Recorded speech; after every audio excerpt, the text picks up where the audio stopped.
I am always very pleased to have our next guest with us, Lee, because he's such an important guy and he's got so much firsthand information about all this stuff that led up to what is happening now in Ukraine. How are you doing, Lee? I'm great. And it's a historic day also. It's a 10-year anniversary of Maidan. So we got to talk to Andrii about that. Yes, that's absolutely the reason we've got him on here with us. And we're going to do a special show today. Everything is going to be happening here for everybody to watch. We really appreciate the people who sponsor the show on patreon.com/Stranahan, and of course on odyssey.com, on Substack, all the Crowdsource, the Truth platforms. Andrii, how have you been? We haven't seen you in a while. Thank you for having me. I'm actually great. Thank God. We're glad that we are all back together, because this is the crowd where we actually, Lee and Jason, we discuss the things in depth, because you are on topic, our guests are on topic, and it's very interesting, as always, with you guys to speak about Ukraine, Hunter Biden, DNC, Chalupa, all that nonsense that we were seeing for the last 10 years. Today, we actually be able to sit down and talk more in depth about it. I'm glad that everybody can see this today. Thank you, Jason and Lee, for opening up that possibility. And Andrii, thank you. Before we get into Lee, what's that? Sorry. Before we get started, there's going to be a lot of people watching, I think, who have no idea what we're talking about when we say Maidan coup. I wonder if Andrii could give us just as brief a description as he's able. Andrii, if you met a person in a cafe who said, hey, I have no idea what happened in Ukraine in 2014, what could you tell them? You were there in Maidan when it happened, right?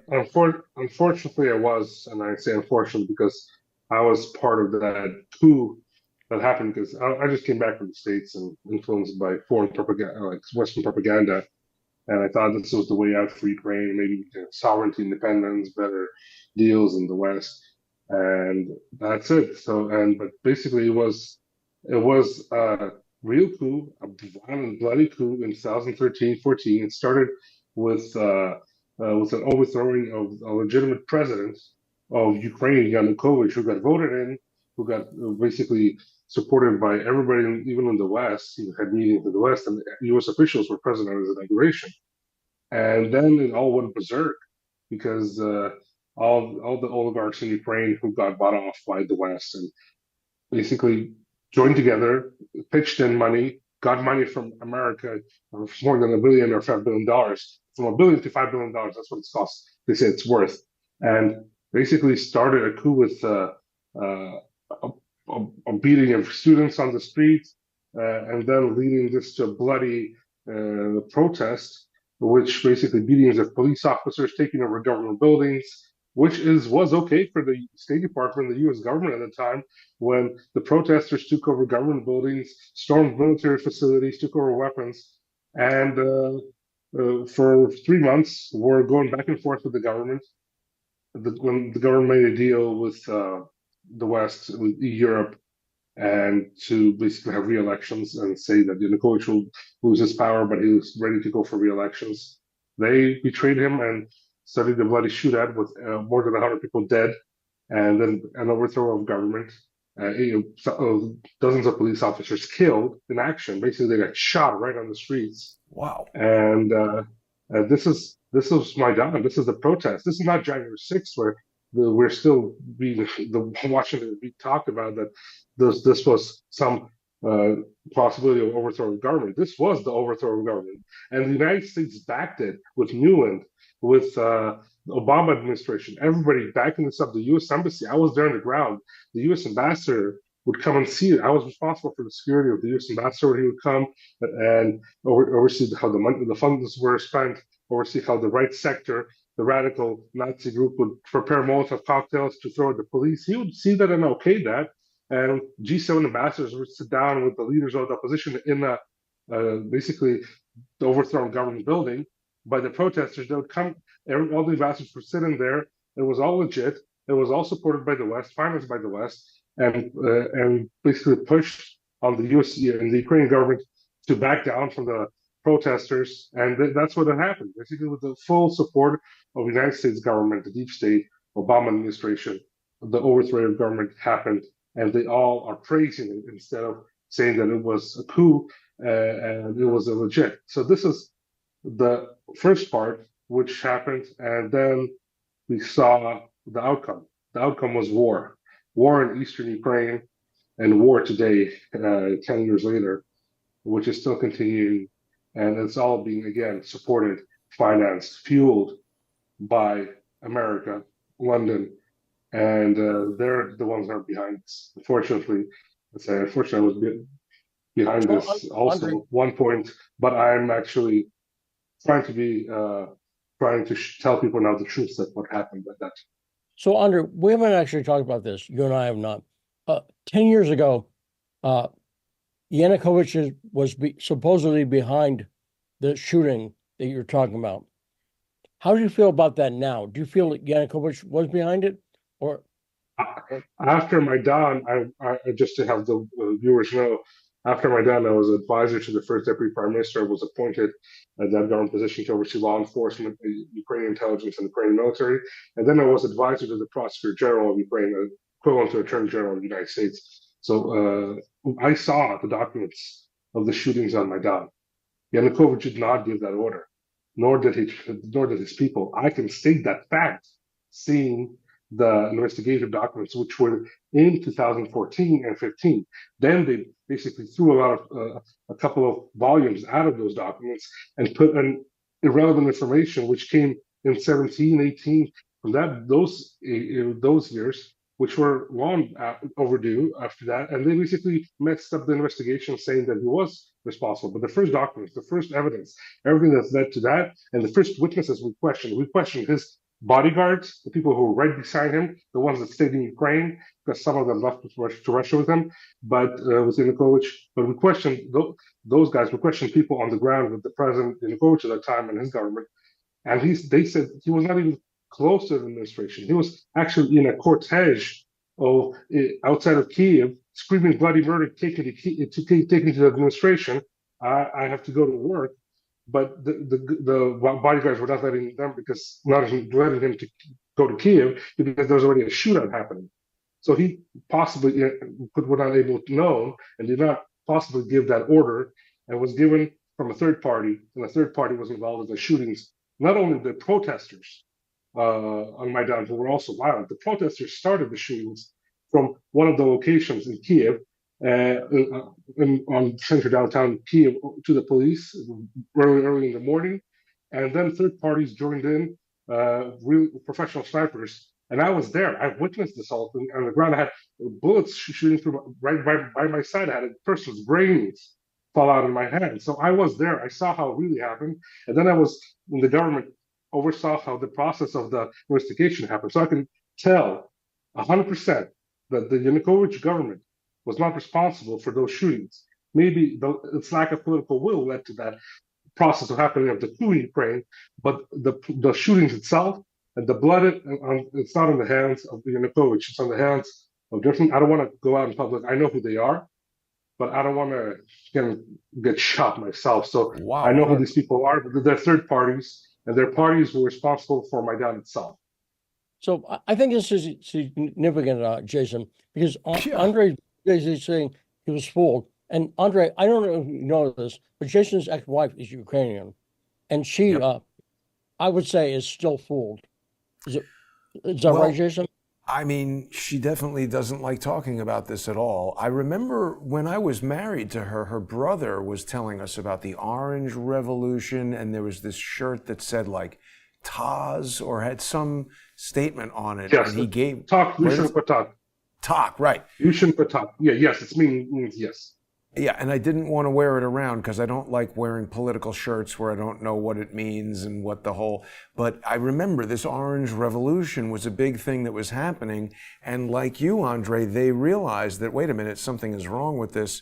And they left Ukraine, luckily, before this whole war started. But I really don't communicate with her that frequently. And when the war started, it became less frequent because I don't think she appreciates the content of our show. She's essentially American. She is American. She has citizenship, and she spent more of her life in the United States than any other country at this point. But she was born in the Soviet Union and grew up in Kyiv and everything. And like anybody, we're all susceptible to this propaganda. So what do we think now, 10 years on? Oh, it's still a bloody massacre as it started 10 years ago. They all started long before all this. It started when Ukraine got its independence, when we had all these NGOs infiltrate Ukraine, penetrated government bodies, and Renaissance, Soros organizations, British Council, NDI, IRI, everything that's coordinated in the West was pulled into Ukraine, praised as the exit out of the post-Soviet era, that this was going to bring good, and we should listen to those guys and work with them closely. And they started to penetrate our government deeply, starting from literature to the government officials. Student literature in schools, they would basically bring diaspora funded textbooks to Ukrainian. It didn't work out for them still because that government was in the middle of working between Russia and the West. It didn't want to go to war, even though it led Ukraine step by step to war, having neo-Nazi groups develop over the years and basically being supported by the intelligence of the service of Ukraine and the CIA and the Georgetown Foundation and different bodies in the U.S. And in 2013-14, these neo-Nazi groups basically prevailed and led Maidan, the coup in Ukraine, and overthrow of government by basically they were the ones responsible for the most radical attacks and the parts of the shootings on Maidan against the police and the protesters. I myself got beaten numerous times on Maidan just because I wanted to stop the massacre that was happening between the protesters and the police. I was against any bloody outcome or any violence. If it's a protest, it should be a protest, not a beating of one side or the other. So I was in the middle of all this, trying to even then supporting this process, this coup, but I was still being diplomatic and in the middle of all this, trying not to let it to go to a bloody massacre. Even though I was one of the leaders of Euromaidan, I was responsible for Senator McCain's visit and Senator Chris Murphy's visit to Kyiv, even though he done smashed me, trashed me, Murphy on Twitter that praised that I got sanctioned in the U.S. 10 years later. And Newland's cookies, that was my idea. I was responsible for a lot of international communication and relationship, and especially with the U.S. Embassy. I was officially Senator McCain. Yeah, I was there. Well, I want to mention that, Andrii, because you see, you've mentioned the cookies many times that you've been on the show, and I don't know if people realize how significant that is. This is a tweet from the Putin account. The president of Russia has put out a tweet saying the situation in Ukraine started developing way back in 2014 after the coup d'etat was instigated by the United States, when cookies were handed out on Maidan. This is the president of Russia citing that incident. So when I read that, I just found this tweet today looking for images for our thumbnail. And this is from December 2022, just a few months after the war began. Just an important point here. Whose idea, Andrii? This is I know the answer. Yeah. Whose idea was it to hand out cookies? Mine. She wanted to break bread in front of the people. It was dirty on the streets, and she wanted to break bread. Victoria. It was your idea, right?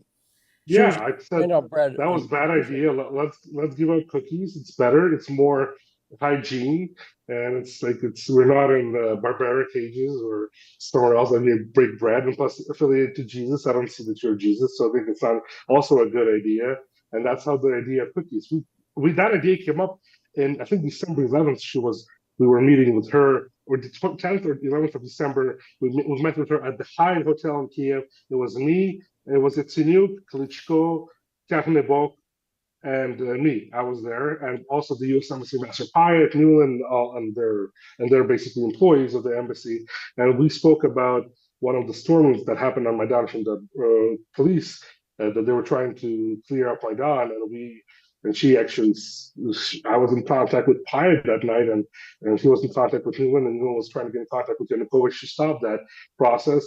And after that, we met with Newland that morning and discussed what happened during that night and how she couldn't reach Yanukovych, and she was swearing her mouth off how bad Yanukovych is, that she, some employee of the State Department, cannot reach a president of a sovereign country until 4 a.m.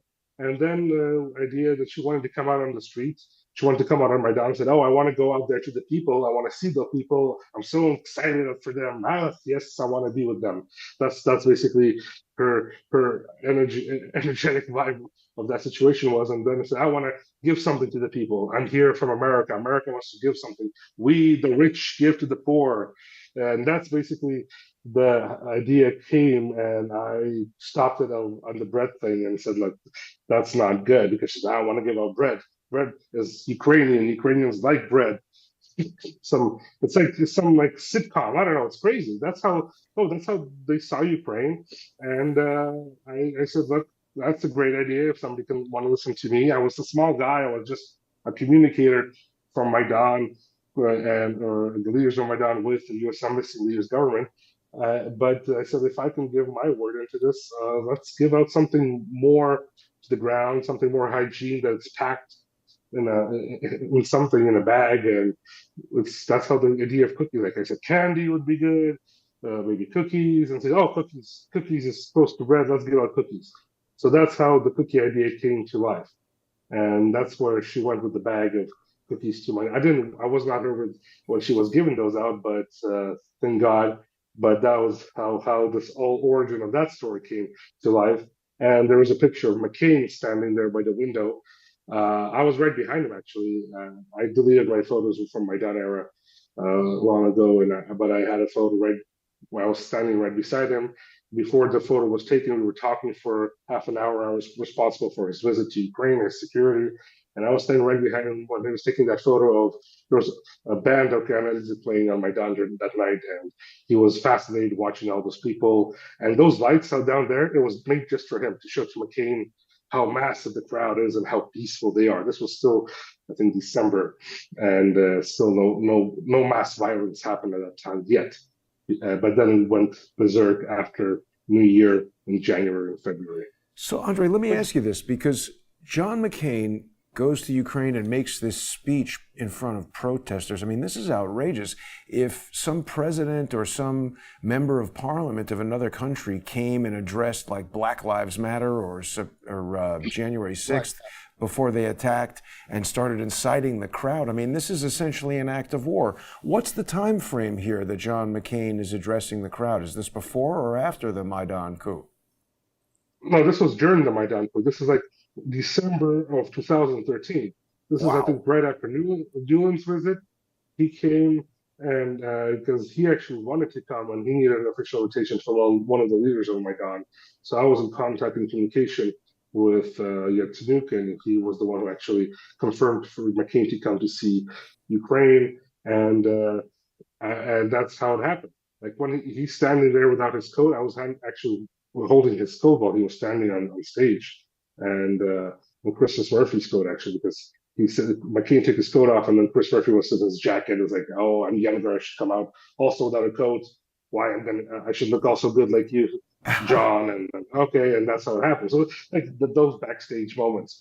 But that's how that's what it was. It was just the picture of the U.S. involvement in this, but it was not just this. It was more. It was the money. It was the communication. It was the ordering of what to do to the Maidan officials. It was the ordering of the Maidan protesters, the leaders of the so-called coup, Yatsenuk, Lyshko, there was what you should do, how you should act, where you should go, who you should meet. You should basically be more aggressive this situation, less aggressive that situation. It's bad for PR here. So there was full coordination from abroad, from the United States. And unfortunately, that was the start. Basically, that's when Ukraine lost its total sovereignty after that moment. Wow.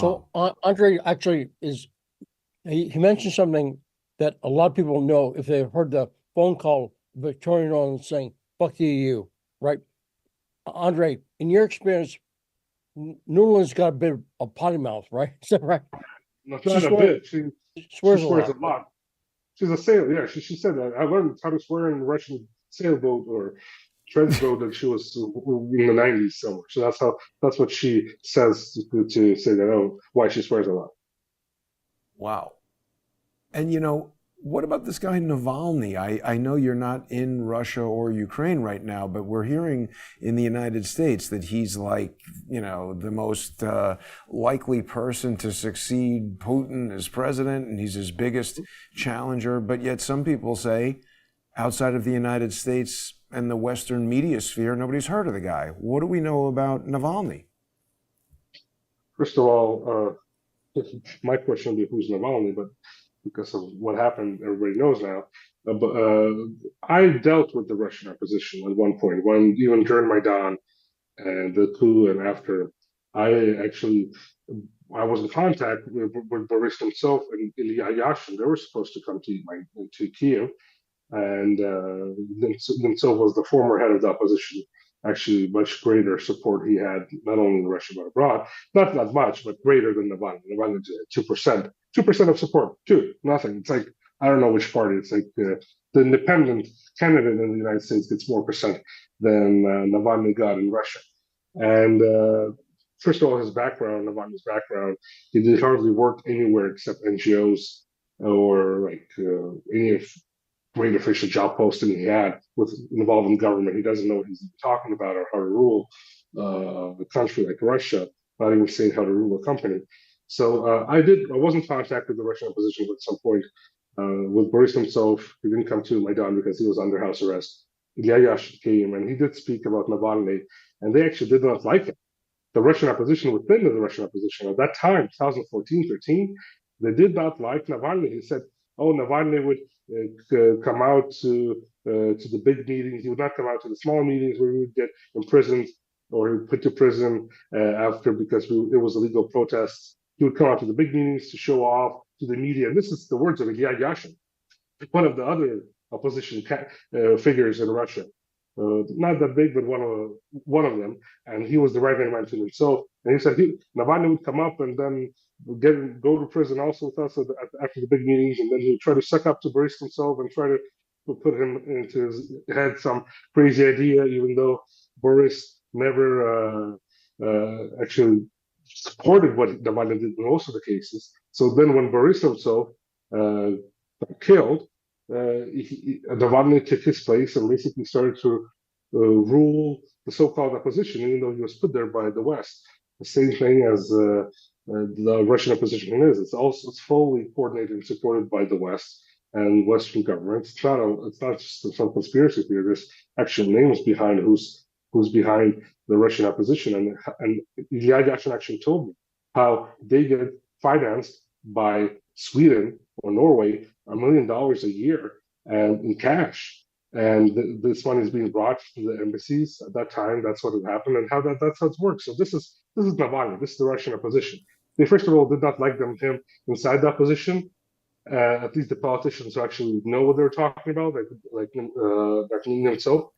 And second of all, when Nemtsov died, he took his place because of the order from the West, because he was more likable and more face-liked by PR and Western media. So that's why they support him. So this is what is Navalny. Navalny is somebody who got put in a position, in a place by somebody abroad out of Russia to try to make a coup in Russia and to overthrow a government with the support of 2%. That's why he never succeeded, and the Russian opposition did not succeed at all because they had hardly any support within the society or the people. The people who supported them, it's a couple of 100,000 and not more than that. They just make a big show of them because they're all in the media. This is the same thing in Ukraine. The Ukraine so-called NGOs, anti-corruption officials, and opposition Yanukovych at the time, even though Ukraine at least had politicians who had support of 30, 25, 40%, not 2% compared to. Andrii, there's going to be a lot of people watching. There's going to be a lot of people watching who like to say that, Lee and I are just being contrary and whatever. And I agree with you, but what can you say about the Brookings Institution and Fiona Hill writing about Navalny in 2013? Yeah, I said that's what I'm saying, talking about. That he was being pushed by the West, and he was being supported by the West. And after Nemtsov got killed, he was put in his face because everybody understood that they needed to diversify the opposition within Russia because they did not get along with each other. That's what I'm talking about. I'm talking about facts. What I was personally told by Nemtsov and Yashin. So these people, how they work, they even didn't get lost. That's what they need to diversify and support people like Navalny. Fiona Hill, she was the person who actually testified against me in the congressional hearings, in the impeachment hearings, saying that I'm a Russian agent, Russian spy, even though she never met me, she doesn't know who I am. The Pfeiffer, Ambassador Pfeiffer at Brookings Institute, who I know personally pretty well, met with him a couple of times for dinner. He actually trashed me when I came out with the truth on Ukraine DNC collusion and Hunter Biden, and they went all against me in berserk, even though I was part of their so-called team, the opposition of Ukraine. And so these people are using different characters outside of the United States and inside countries like Ukraine, Russia, to do their dirty business. They're working on how to overthrow governments and post-Soviet countries, and that's their job. Unfortunately, not more than that. They're not experts on anything. They're only experts on how to collapse and destroy countries, not to build countries. They didn't build anything. They just destroyed throughout their lives. And that's what this is. Their all biography is destruction. Nothing was built under what they're teaching and advising on or giving any analytical work. It's all being paid by the deep state, and it's not relevant what they write. Wow. And we should point out that Andrii cannot come into the United States or Canada. Right, Andrii? You're sanctioned right now. So you cannot come in. If he wanted, if Thomas Massie, let's say, wanted Andrii to come in and testify, Andrii can't come into the country. And think about that, Jason. And that's why I think he can't come in. And because he's got the actual firsthand testimony that corroborates so much of this. And look, if Tucker Carlson wants to interview someone, he needs to interview Andrii Telizhenko. Yeah. I think that's a person Tucker really needs to talk to. Do you agree? I do. And you talk to him, right? People can follow Andrii. Of course, I would talk to Tucker Carlson because I think he's one of the few independent, actually, journalists out there who are still left. It's not a lot, and like I'm talking to you because you're independent. You know how to dig into things. You know how to expose things. You know how to look in between the lines and see the truth.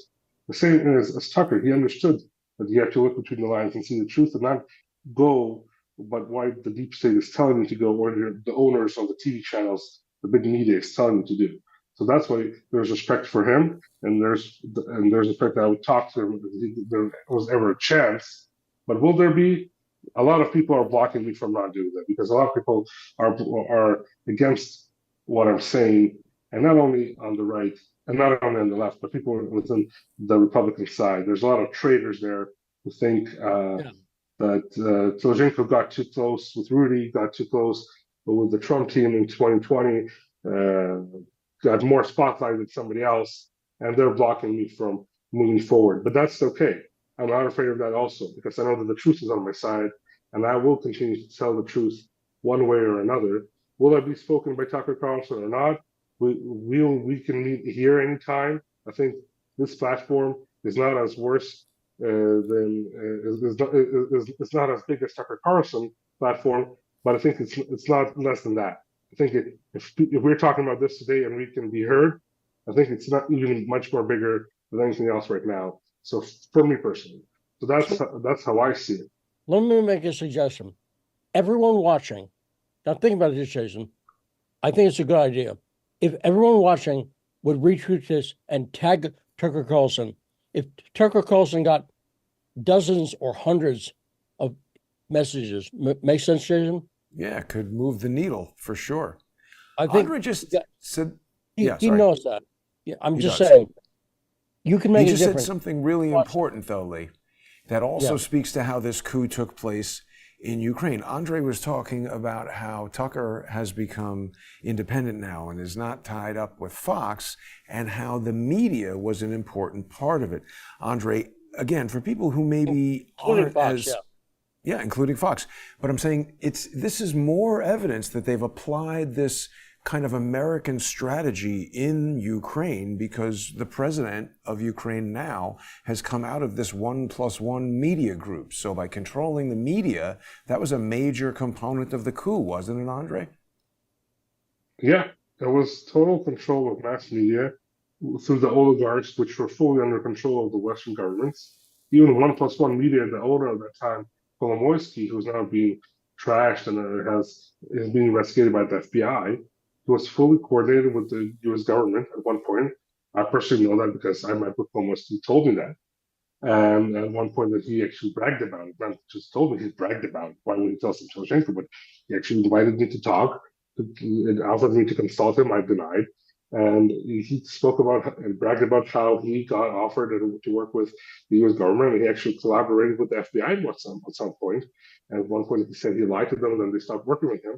And he was actually proud of that too. But that's how it works. These people are in the hook with the West and Western authorities, and then they basically being used to collaborate and do coups, do destruction of the country, brainwash people, put in politicians, which then are being bought off by the Western governments, and like Zelensky today and Poroshenko, the former president. Now, wait a minute. You just said something hugely important. So he lied to the FBI and they stopped working with him, and now he's under investigation for fraud. Would you say that those things are connected? Yeah, maybe. Yeah, of course, I think they are connected. Of course, that's the case. But I'm just saying that's that's the outcome if So you doesn't the stop working FBI with reach somebody. into Ukraine through NABU? Are they able to control people like Kolomoisky? Is NABU essentially the FBI in Ukraine? Jason, explain what Nabu is. Because some people may think it's a Star Wars reference. Good point. It's the National Anti-Corruption Bureau of Ukraine. You guys told me all about it. As I understand it, it was set up right before Andrei's very eyes. Isn't that correct? Yeah, right after the coup, basically the U.S. embassy, the U.S. government was telling the Ukrainian government what to do. They didn't like what the prosecutor's office was doing. They said it was corrupt, even though NABU is also corrupt. After it's a new formed body, it was formed in 2014. It was being pushed by the U.S. government. They say, we will not give you any loans to Ukraine if you don't form NABU. And NABU is basically formed a National Anti-Corruption Bureau that's in Ukraine. That's what it is, but it's fully controlled and coordinated by the U.S. Embassy, the U.S. government. And the former director of NABU basically went to Washington and surrendered different evidence, which was not supposed to be surrendered to any foreign body, which is top because it's top secret. But he did that because he was fully controlled by people within the deep state, Department of Justice, and the FBI. And there are basically FBI officials sitting in NABU and doing a lot of coordination work. But about Kolomoisky, he is in prison right now. He actually is serving time and in jail and waiting for a court order to send him to prison and to let him out. So I don't know what's happening there, but he is in prison today. Well, and the prosecutor general who Biden bragged about kicking out. I understand. Oh yeah. I understand he was investigating NABU. Is that right? Yeah, that was right. He was actually the one who was looking into Sitnik, and the head of NABU, investigating NABU. And when Sitnik was in Washington in January 2016, right before Shokin, the prosecutor general of Ukraine, got fired, he was bragging how to fire Shokin because he was going after him, and bragging how he's going to go after Shokin and destroy his life and put him to prison because he was going after him. And this was a talk being discussed within the National Security Council of the United States in the White House. I was present during that meeting. So where is again, this guy now?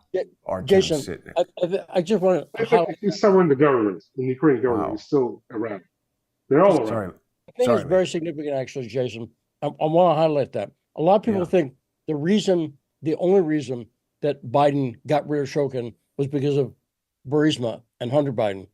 I've often said that I think part of the reason was also that he was going to investigate NABU and expose what the FBI was doing. That's part of why Biden, look, he's motivated partially by corruption, yes, but also he's backing the deep state, FBI, CIA. Makes sense? And when Shokin was going to investigate him, I think that's part of the reason that Biden got rid of Shokin. Yeah, because Shokin was not controlled, was not being able to be controlled by the U.S. He was too independent. He was too sovereign. He was doing his job. He was fighting corruption. He was looking into corruption cases by the president, the son of the vice president. He was looking into corruption cases of Naboo, and he was looking for actual treason by Naboo, and that's why they fired him, because he was not their guy. He was the Ukrainian guy. He was the Ukrainian prosecutor who was doing his job, what he was supposed to do, and that's why they did not like Shokin, and they threw all the trash on him.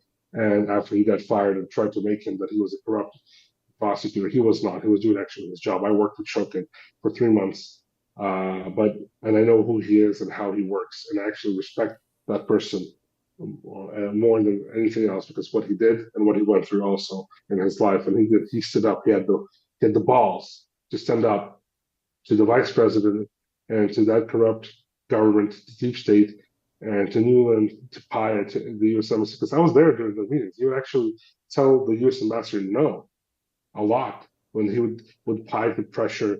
You have to do this, fire this. They would basically tell us who to fire, who to hire, what cases to close, what cases to open. They would come in and tell us, don't investigate this case. For example, we actually investigated Coca-Cola in Ukraine. They had some issues with finances in Ukraine, like actual real issues. And the U.S. ambassador came in and tell us, you have to stop prosecuting Coca-Cola. Wow. It's bad for our image. They would tell us what to do, and the other prosecutors would just obey. And Shokin said, no, I will investigate. Well, I have to, if there is corruption or if there is crime, I will investigate it. Wow. Now, Jason, see if you can, I say you had my timeline. See if you can find on my timeline the film Revealing Ukraine.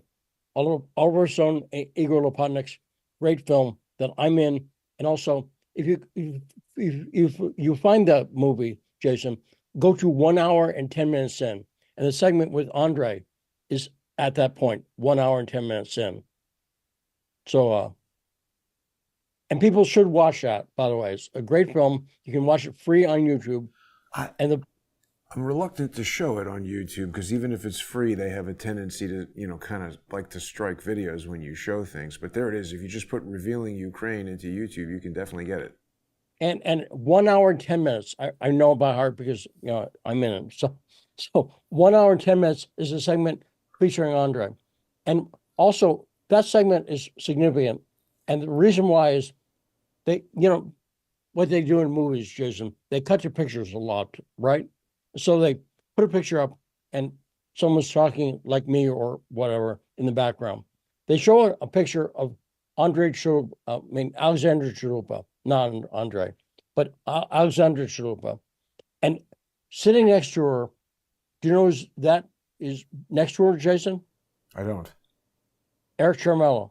Oh, we definitely don't want to show that on YouTube. Well, now, when that was put into the film, no one knew who Charmello was. Right. Wow. It was before this film was made. Let me point out how long I've been working on the story. This film was made in 2017. In 2017, they filmed my segment. So way before the second impeachment, that Charmello was. Remember, Charmello was a CIA guy who was responsible for the second impeachment. I met with him. Outside of the White House twice.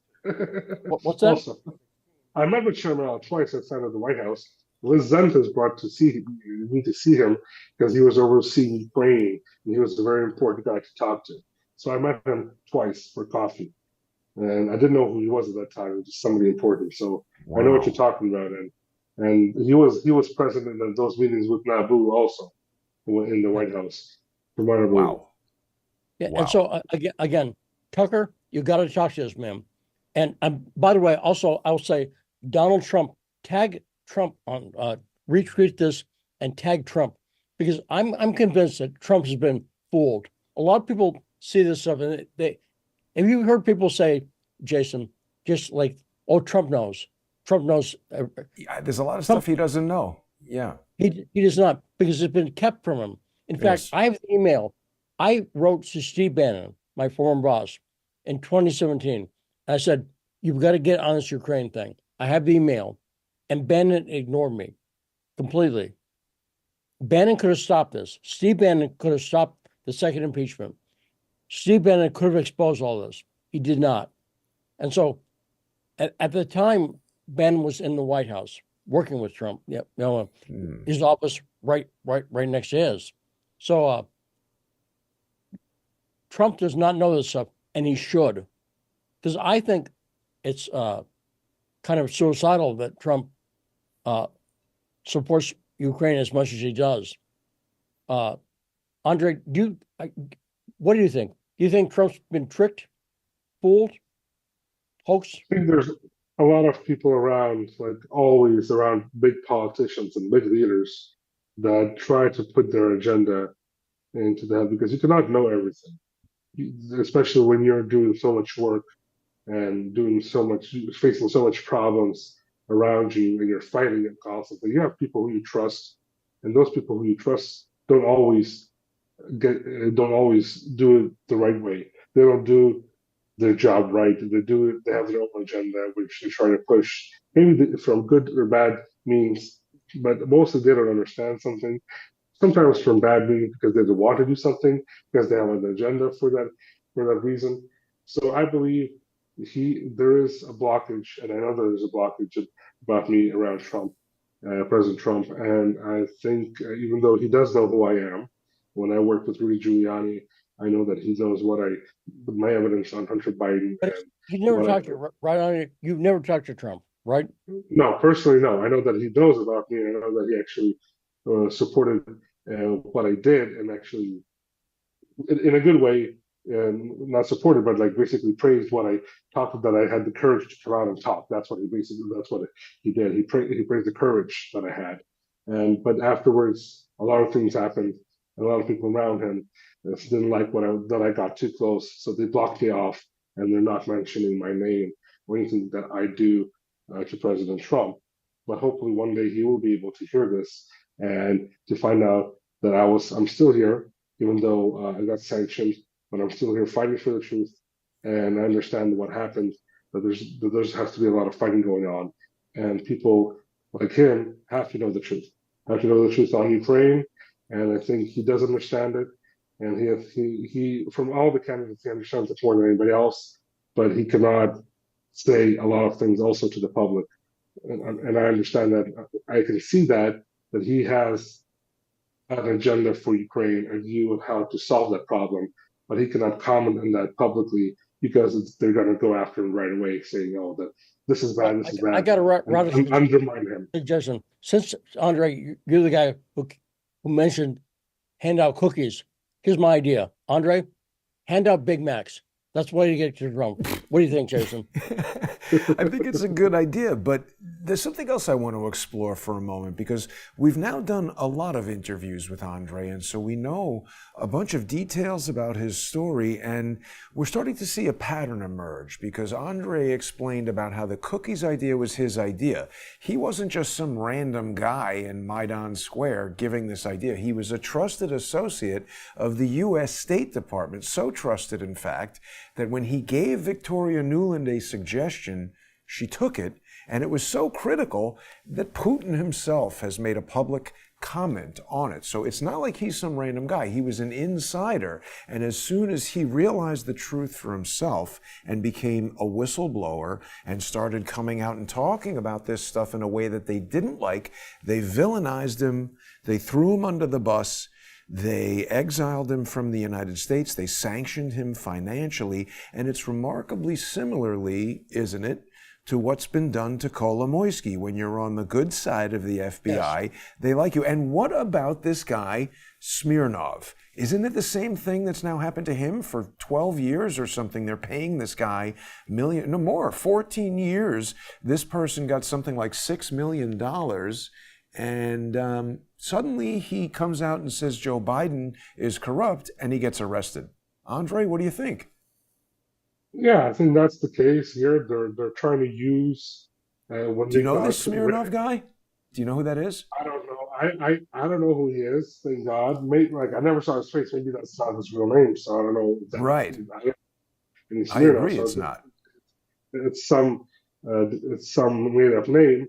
But from what I got, dozens of calls from different big media, asking if I know him or I can comment on him. But what I can tell you, when the left got caught red-handed, they're trying to just use this against them. They use this against Trump now, and problem is, if Smirnov lied or not, and if he did lie on this situation, maybe he lied about everything else that he worked on before, because these kind of people who work as informants of the FBI and get that kind of money for years and years and years, they have to be vetted. These people should be vetted and have to be go through a process. So he's not just a random guy from the street or social media. He's some guy that went through the process of vetting within the U.S. intel community, and he gave information for years and years. And now it comes out that something is a lie. Maybe it is. Who knows? Maybe that specific thing was a lie, but they try to spin it that it's Russian disinformation. But if that is true, my position is, and I know a couple of things on this topic, and I know that there's a group of informants, FBI informants, who worked against Rudy Giuliani. Who worked against me. Is that Lev Parnas? Lev Parnas is not an informant. He's just he's a criminal who got himself out of jail earlier by working with Adam Schiff and that group. But there's other people who work for the FBI that are actually informants, and they have nicknames within the FBI. FBI agent Buma last year came up with a letter to the Senate committee or Justice Committee with the Democrats, and basically stated in the letter that his informants like Smirnov, Dinamo, and others worked closely and against me, worked closely, proving that I'm a Russian aid asset. So is Rudy Giuliani, and they don't mention even Derkach there. They only mention me, Rudy Giuliani, Trump, and that's it. And they try to connect me to some Russian oligarchs who I did consult, but they're not Russian oligarchs; they're actually Ukrainian oligarchs living in London. But that's kind of but they're making up stories. These informants. That's how the left is legalizing dirty information. They're using these informants for years and years. They make them lie. They basically come up with stories which they legalize information through them and drop it into the intel community.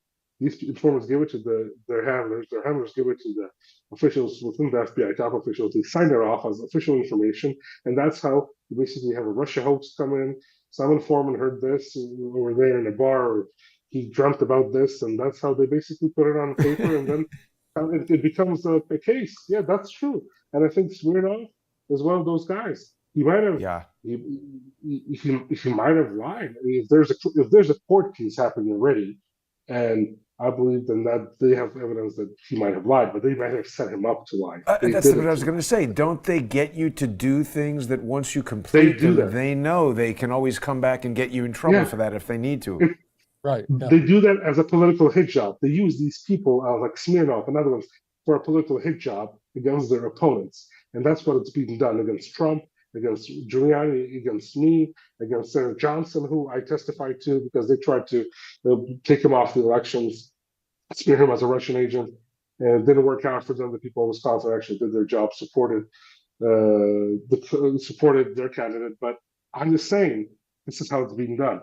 And we have to, and I've been talking about this today, the whole day, that Congress, not only the court, but Congress, because his information was used by the impeachment hearing, Comer in Jordan, and it doesn't take off the responsibility from Hunter Biden. He's still a criminal, even though because we have thousands of emails and other dozens of witnesses who came out and testified and told the truth on him. One of them is me, and confirmed that he was corrupt.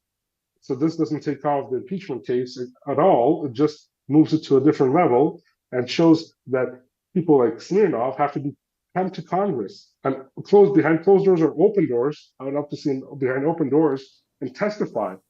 Who did he take orders from? Who did he handle that information to? What was his actual responsibility behind doing those political hit jobs? And did he do more stuff? Did he actually destroy other people's lives and lie about different other stuff just to get himself more money, or just to get himself support from within his handlers on the FBI, or maybe those handlers from the FBI told him to do that, or somebody up top within the FBI or any other U.S. intelligence body. So this has to be brought up to Congress. This guy, that has to be done in court, covered in blankets. Isn't it interesting that he appears covering his face? Why does this person not want his face to be seen? Perhaps people. I'm under sanctions. I don't cover my face because I have nothing to hide. I'm telling the truth. This guy has something to hide, so he has to come up, and then he has to be subpoenaed by the U.S. Congress and set up, put it on the table, and put on a chair and testify what, who, and why did he work for, and why did he lie on such an important matter. And if he lied, or maybe he didn't, or maybe he was pressured to. So the public now has to know, what is this all about? This is my view on Smirnov and his situation. So I want to mention one thing no one's reported yet, Jason. You've heard about the ballerina who was arrested in Russia for giving $50, Jason. Did you hear that story? No. Okay. For doing what? So if you look at a woman was arrested in Russia for donating to a group. She's a amateur ballerina. Look up ballerina Russia arrest, and you'll find it very quickly. It's all over the social media. Oh. But no one's talked about who she donated money to. Now, I'm going to run a name by Andrii. Wait a minute. She's 33. Right. That's right. But she donated to a group. Andrii, do you know the name Dora Chomiak? Dora Chomiak? Yes. Dora, D-O-R-A, Chomiak. Chumak. What? Chumak, Dora Chumak? Yeah. Do you know her? I don't know. Can Jason put up her face just so I can see? So here's who Dora Chomiak is. First off, he heads a group that the ballerina gave $50 to. Follow me, Jason. She heads that group. What's now, the who's name of Dora Chomiak? First off, wait. What's the name of the group? The Harriman Institute? Yeah. And Dora Chomiak was George Soros's first hire in Ukraine. The first person Soros hired. Oh, and, yes. And Dora was to head the Ukraine operation. She was 19, Jason. So why would Soros hire someone who's 19? Inexperienced. Maybe she's hot. No, I'll tell you. Her parents were both connected to Prologue, the CIA front group. Oh, yeah, I recognize that name, Chomiak. The Chomiak, I'm probably pronouncing him wrong. Like Chalupa, we talk about her a lot. Actually, it's pronounced how in Ukrainian is it? Like it's not Chalupa. Chalupa. It's called Chalupa. Yeah, right. So I'm not sure. So Chomiak or something. But Chomiak. Chomiak is Michael Chomiak was the grandfather of Christina Freeland, who was a Nazi who. There you go. That's how I know it. You told me about him. Right. Yeah. And so this woman is named Dora Chomiak, and she's her parents were connected to Prologue. She heads a group that the ballerina gave money to, and no one's reported that yet, Jason. But I think it's on CBS here. They're saying that U.S. Russian ballerina. This is today. It's come out. I'm saying that the story's been, but no one's pointing out who Chomiak is. Yes, that's what I'm saying. Yes, no one's saying who she is and why it's significant. And significant because Soros, who I've proven the CIA, George Soros, it's not a guess, was recruited by a man named Roman Kupczynski, a CIA agent. You can find him easily if you look up Remembering Roman, Radio Free Europe, and you'll find an article about them. Roman Kupczynski. Yeah, the Atlantic Council published it, Lee. Okay, forgive me. So this guy is a CIA agent. They say it's not a guess. It says in the article he's with the CIA. And right here, Kupczynski's life was defined by service, at first in the U.S. military in Vietnam, and then with the Central Intelligence Agency to fight the Soviets. Right. And so he's the one who recruited George Soros. That's in a book by Hunzak, another guy who worked with Roman Kaczynski. And he talks in his book, My Memoirs, about recruiting George Soros. So when I say George Soros is CIA, a lot of people say, oh, okay, I thought so, but they don't know it. They can't prove it. I can prove it. It's in a book. They admitted it. So an admitted CIA agent recruited Soros, right? And that's how he started. And Andrii, how significant was Soros's International Renaissance Foundation? They're everywhere, Oh, right? yeah, no, that's why when we started talking about Ukraine and what happened to Ukraine and all those changes, the radical changes of the radicalism, it went through Soros groups like Renaissance. They started publishing and giving Ukraine textbooks for schools from the diaspora, who the former UPA Nazi collaborators, who printed them in Toronto and in New York and sent them to Ukraine and Ukrainian with the new history of Ukraine, with the light version of Bandera at the time, but then it grew gradually radicalized into more concrete that this is the only hero, this is the only path. Ukraine has only hero is Bandera, and that's it. There's nobody else. Everything post-Soviet was total bad and evil. This is how Renaissance and was part of this by financing. And I have textbooks at home. Actually, I brought them with me from the 90s. And it says in Ukraine who they're financed by, people from the diaspora. The Renaissance Foundation financed them, and they're talking about Bandera. So this is not conspiracy. This is facts, and this is all written within the front pages of the book. They're not even hiding it. And Jason, if you look at that Remembering Roman article, look for the name Lebed, L-A-B-E-D. Look for that in that article. I think they talk about it. Lebed was the Nazi war criminal connected to Bandera. He headed up Prologue, and Kaczynski, Lebed wrote to him when he was in Vietnam. That says in the article. You'll find it. Yeah. It says, even in Vietnam, his political education continued as Mykola Lebed, president of Prologue, would send him books and articles that Kaczynski would read while hunkered down in the humid jungle. So let me say that again, filling out who Lebed is. So a Nazi war criminal connected to Bandera was educating this guy who worked for the CIA. Make sense? I mean, not really, but the story hangs together with what actually happened. Yes. Is it coherent? Yeah, right, yes. right. I don't mean, is it good? And we follow the narrative there. Lebed is very significant. Lebed is hugely significant. And he's one of the 4 Ukrainians that I think explains a lot about what's going on now. Bandera, Stetsko, Lebed, and Michael Homiak are the 4 Ukrainians I think everyone needs to know about. I'm working on a film about that, actually. And Tucker, if you want a documentary to blow everyone away, give me a call. Just say that. Yeah. Now, I'm sensitive to the time where Andrii is. I want to ask one last question, if we could. Andrii, have you had a chance? I mean, I'm sure you have. You're a fan of Tucker Carlson. I know that. What did you think about the interview with Putin? Oh, wait, something's happened. We've lost Andrii. Yeah. Well, it was a fantastic interview, Jason. Maybe his internet went out or something? Wow. I hope he didn't get Gonzalo'd, if I can use that. Don't even joke about that. As a verb. No, but maybe he'll come back. Let's stay on for Andrii is authentically in danger. I mean, I'm not joking. And Jason. Oh, he said he'll reboot. Wi-Fi is down. Okay, no problem. He's rebooting. We'll give him time to reboot. Okay.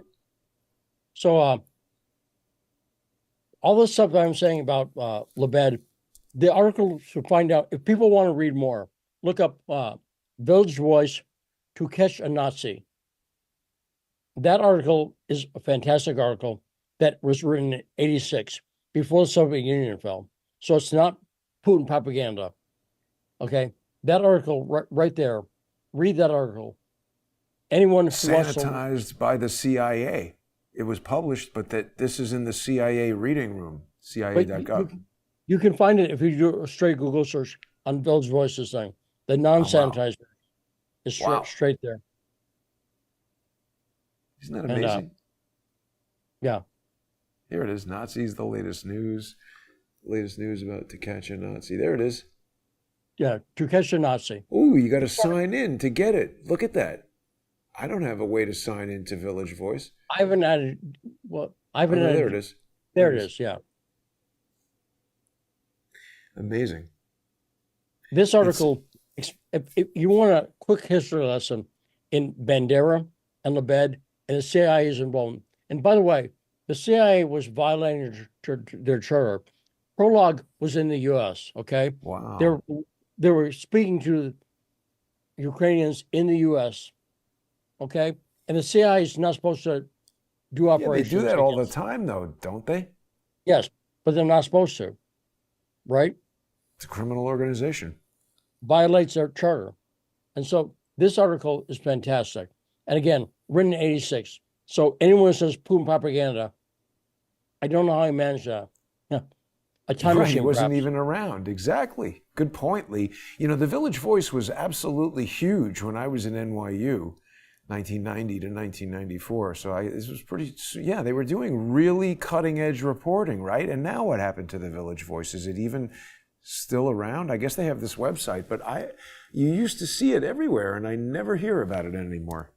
Well, you know, it's like The Guardian in the UK. The Guardian was thought of as a left-wing paper, okay? Yeah. A Labour Party paper. But now The Guardian is basically establishment. So they see these publications that are independent and they co-opt them. Yeah. Make sense? No, that's a standard thing. That's what they try to do to crowdsource the truth. And when you refuse, then the alternative is they try to destroy you. Yeah. Now, by the way, that thing I mentioned about Soros being recruited by the CIA, when I was with Sputnik, I submitted an article and they did not publish it.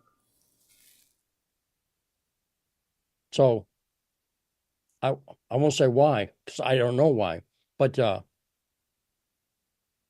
that's, I think, proving that Soros is in the CIA is significant. To me, absolutely, it's a big deal. I agree. I don't know if Andrii is going to be able to get his technical problem overcome here. Well, let's finish this up, Jason. Yeah, because it was a really it was a great interview. Absolutely, yeah. And I want to thank everybody for. And you all have homework, so look at these articles, and tweet Tucker, and tweet Trump to talk to Andrii. If everyone does it, I swear to God, if dozens of people do it, and tweet this to other people, let's get something going. Let's save Andrii Telizhenko, please. Yeah. I really appreciate Andrii joining us. And Lee, I appreciate you. I'm so glad we've created this new second show. People are watching the Stranahan I appreciate stream. you, Jason. Thank you, Lee. And people can sponsor Lee by going to patreon.com/Stranahan. You can also support Crowdsource the Truth and access content, sponsor exclusive content on odyssey.com/@Crowdsource. The wait, Andrei's back. Let's just get him in here and have him say goodbye to everybody. Yep. Maybe they should also, one more suggestion: Trump, Tucker, and Elon Musk. Send Elon Musk the info, because Elon's getting kind of red pill lately. Yeah, that's true. So why not? I'm back. Well, Sorry for that. No, that's okay.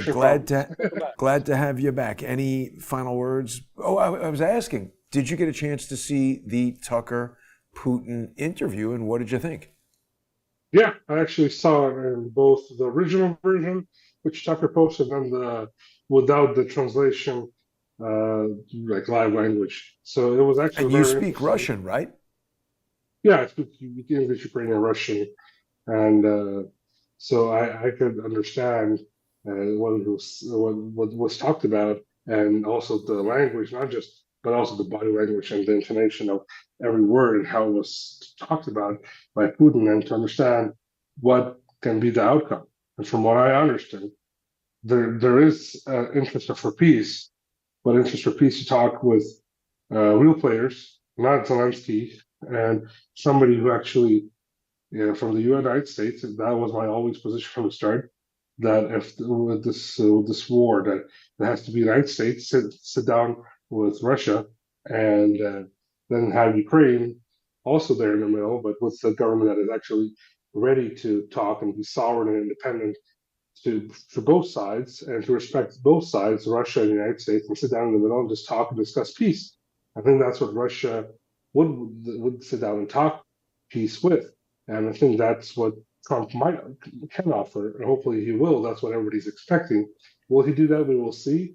But that's what I saw from that interview, that there is some interest in the need to talk for peace. Of course, Russia will continue what it's doing and continue its special operation in Ukraine.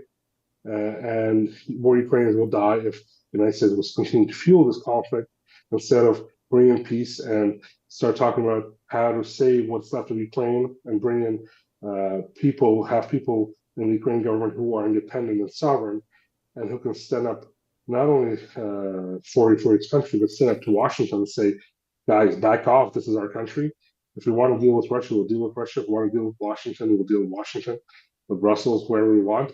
But we need peace, and we need peace right now. First of all, for the sake of the Ukrainian people and for the sake of Ukraine, because the more we wait, unfortunately, the less more people die, and every day, every person's life is a tragedy. But when there's more than 600,000 people from one end and more than 100,000 from the Russian end, and there's all people, they're all young guys and women and men who could have done something for their countries, and this has to stop. I think this is the end game to this. It has to end with peace, not more confrontation. And Andrii, what did you think about Putin's, what he said about the history of Ukraine? Do you agree with that, or do you feel that he was misrepresenting it? Of course, he might have emphasized some stuff, some issues more to his hand, but we have to understand most of what he talked about is true. He has access to real archives, to the archives of what is Ukraine today. And what was that thing, that Bogdan? Who was that guy? He gave him the letter Bogdan from Khmelnytsky. He is one of the hetman, one of the leaders of the Ukrainian Zaporizhzhia army, one of the Ukrainian army, Zaporizhzhia army, and he was the hetman of the territory at the time, what is Ukraine today, and part of it. And he actually was the one who made peace with Russia in 1654 with the Pereyaslav-Skarada, and that's when Ukraine officially joined in back together with the Russian territories and the Russian king Tsar. That's when Ukraine got back to work to be with Russia, not apart. So this was a very historic moment for Ukraine at that time.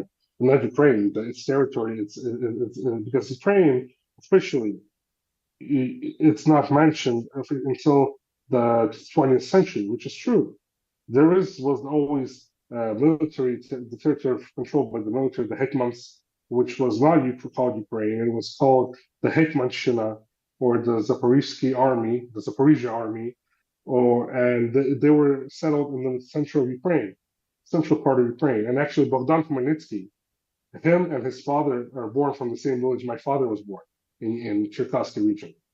So our part of our family dates back to that small village where Bogdan Khmelnytsky was born, Lysinka. So that I can relate to that. But you have to understand that Ukraine. There was Kyiv Rus before thousands of years ago, which got formed together, which was together with the territories of Russia and Ukraine. It was one territory, one family like owning it, running it, and then it got diversified and taken over, and then Russia went on its own. It's a very complicated history, obviously, but it is. What was your impression? And I know we could have a whole. I'll say one thing quickly. Yeah. There's a good article by Craig Murray that I read recently that affected me. What I'll say about this is I think Putin was right historically, clearly right historically, but I don't think it matters actually, because even though he's right historically, clearly there are people like your ex-wife who, and I think like Andrii, who see themselves as Ukrainian. So whatever the history, there are people who see themselves as Ukrainian. And today. that can happen. Does that make What, sense? what I can add is my like in the Soviet times in the Soviet Union, you had to put nationality in your passport, right? My father put Ukrainian nationality. My mother is Russian, and her full family is Russian. My grandfather from my mother's side is from Crimea. Their relatives is from Russia.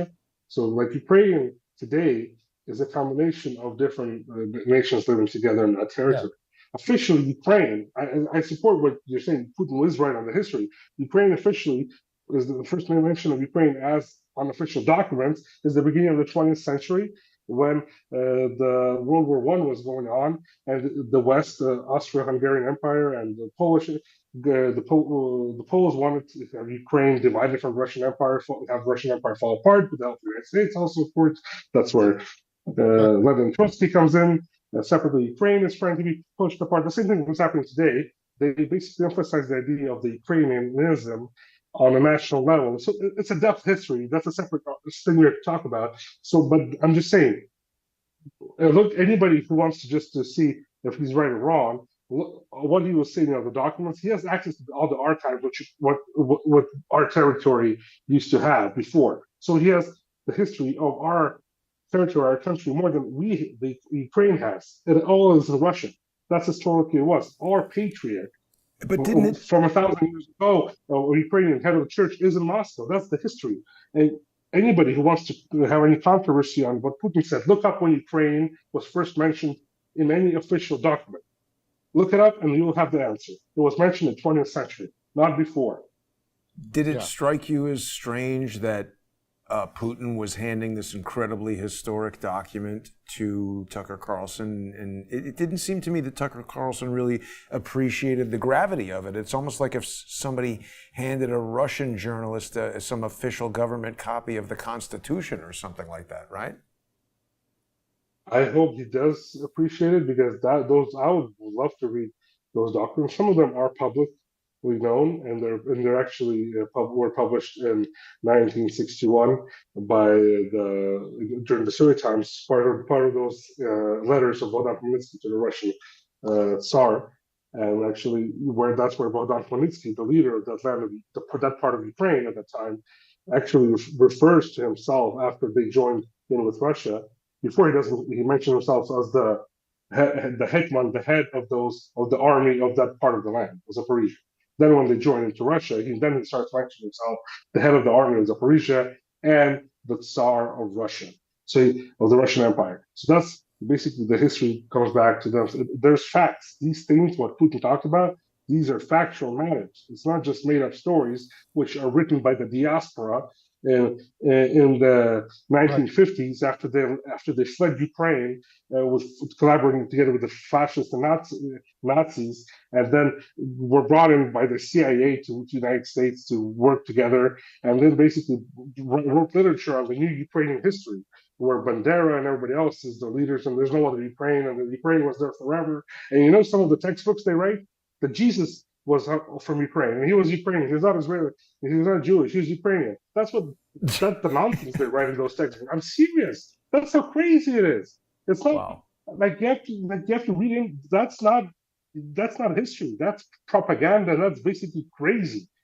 If you start reading that's what Ukraine has become. That's why Ukraine is so radical, because they were planting those little seeds from the beginning of 1990. When Ukraine got its independence, and that's what the outcome was to the coup of Maidan of 2013, 2014. That's where we started from, and that's what we see today. Ukraine being used as a battlefield, and the government sold off, and a lot of people bought it and wanted and got the hatred toward Russia, even though all of them are Russian, which is crazy. It is crazy. Andrii, it's been an amazing interview. I'm sensitive to the time, and I appreciate you sharing so much of your time with us. I can be here all night if needed. You're still under sanction, unfortunately, so people can't support you on any kind of a sponsored page or anything like that, but we really do appreciate you coming on. We're going to continue to get your story out. Jason, may I suggest we do it involving vodka and whiskey and cigars? What do you say? I fully support that. I know Andrii likes to party. Andrii and I spent many a night at the Trump Hotel, me drinking Right. White Russians and him whiskey and cigars. So Andrii knows how to party. I'll say that. Absolutely.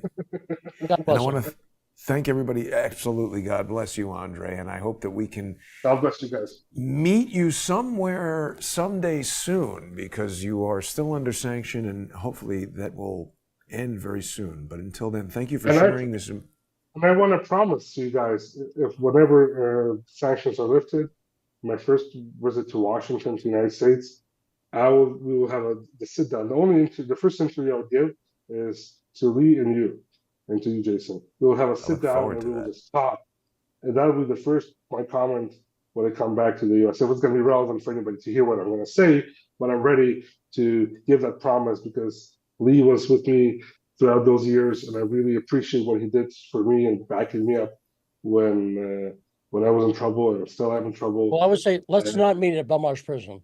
No, Okay. no, it'll be in the U.S. It'll be in the U.S. In the U.S. But I'm just saying, the first comment is when I get off and we will sit down. The first interview I want to give to you guys, not the big media and everybody else. You guys, because you were there, you know what you're talking about, and I want the truth to come out and you to be present when the truth is there, and when I make those steps for the truth. That's You fantastic. got me and my girlfriend. She wants to meet you, Andrii. So Thank you. love you, brother. All the Well, best listen, to you. stay safe, Andrii. Thanks to everybody for watching. Don't forget you can sponsor Lee by going to patreon.com/Stranahan. Get access to all the high dive sponsor exclusive shows and help support independent journalism. You can also sponsor Crowdsource the Truth on odyssey.com/@crowdsourcethetruth, crowdsourcethetruth.substack.com, and subscribestar.com, and patreon.com/crowdsourcethetruth. Thanks for watching, everybody. See you tomorrow. Thank you, guys.